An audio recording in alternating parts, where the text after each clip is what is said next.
In this section, let's talk about color separations or screen separations. And those are the same thing. And what I'm talking about here is when you screen print a t-shirt, if you need to put down more than one ink color, each screen on the press is a different color. Depending on how you want your design to look will determine what color separation method you want to use. The different kinds of color separation are a simple spot color would be your number one. Number two is process separations. Number three is simulated process. And number four is index separations. So let's just start out with a simple spot color separation. So this is my company's logo. And let's say I wanted to print it onto a white t-shirt. And I want the background of the circle to be black and I want the letters to be yellow. Since this is a clean vector design, it's really simple to make separations. You make one screen with the letters and one screen with the background, and that's all you do. So spot color is not just limited to logos. You can also do spot color separations with photo-based designs. And here's an example with a Ford Bronco. And this is a 3-color design. So you've got the gray shirt, you've got a white screen, you've got a blue screen, and you've got a black screen. So if you're screen printing this, you'd start with a white, then you'd add your blue, and then you'd screen on the black. Very simple. Here's another method that's the next notch up in complexity. It's a simple spot color with halftone. Halftones are dot patterns that allow you to make gradients between two colors. I've exaggerated the halftone pattern in this example to be bigger so it's more visible to you, but you can make the halftones really small, or if you want them as a decorative part to your design, you can make the halftones really big. So how this separation is made is there's the letters, there's the top halftone, and there's the bottom halftone. But let's say we want to print this design on a black shirt or a dark shirt. A lot of times with a black shirt or a dark shirt, you'll want an underbase. And what the underbase is a screen of white ink that allows you to print your other colors on top. Now let's talk about CMYK or process separations. And this is good for photoreal designs or designs with a lot of color that are going on a white shirt. A lot of screen printers have software that will generate the CMYK halftones for them. But what I've done is I've manually generated these in Photoshop. This is the same way a color photo in a magazine would be printed. And let me zoom in here and show you the halftone dots. And have a look at my layers. So I have a cyan, magenta, yellow, and black layer. And let me just strip away all the layers except for the cyan. So you can see how these halftone patterns look. They're diagonal patterns of dots.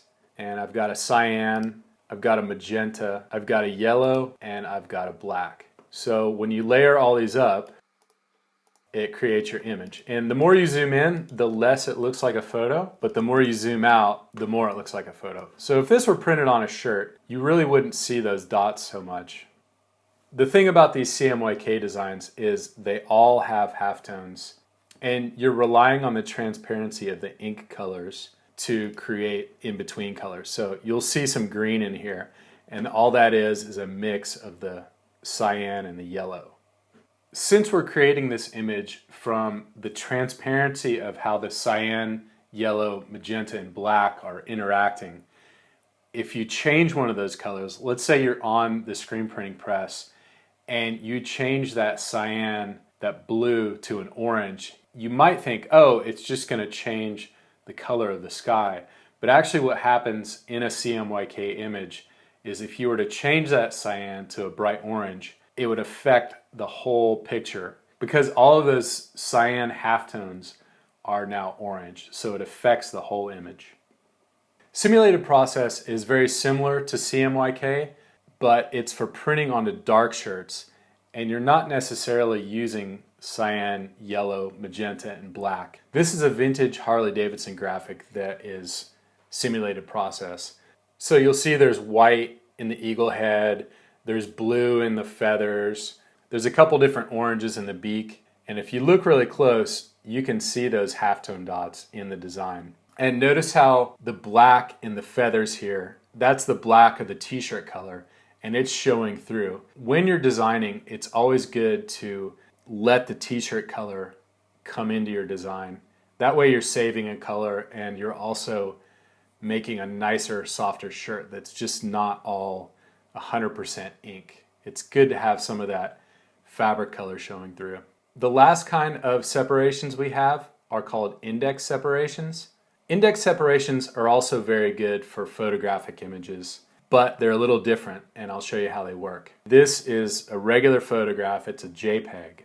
Now this is the same photo, and it's indexed down to 4 colors, including the white. So there's a blue, there's a black, there's a white, and there's a green, and that's it. So you'll notice, I'll flip back to the other one, you'll notice there's a little bit of yellow missing when I flip back and forth.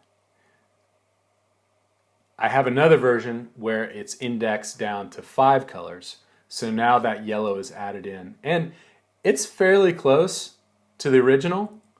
You can tell, depending on your screen, it's a little bit different, but you know, if this were printed on a t-shirt, it would look really good. What makes an index separation different than a CMYK separation?